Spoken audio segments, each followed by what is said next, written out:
Ciao, sono Michele Righetti. Oggi facciamo il brano di Anton Diabelli, un moderato in tonalità di Do maggiore. Non è il primo moderato di Anton Diabelli che vediamo, è un brano fattibilissimo anche per i principianti, è molto gradevole da suonare.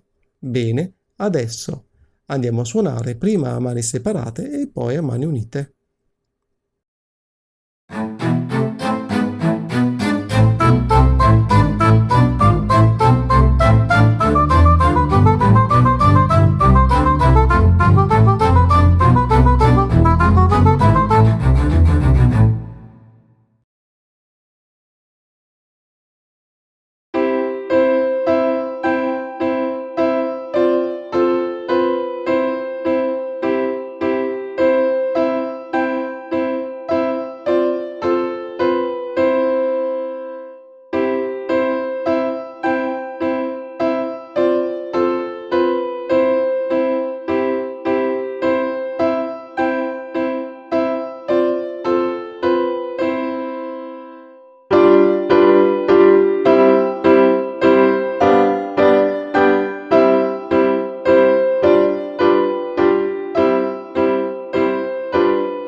Se ti è piaciuto questo video lascia un like ed iscriviti al canale.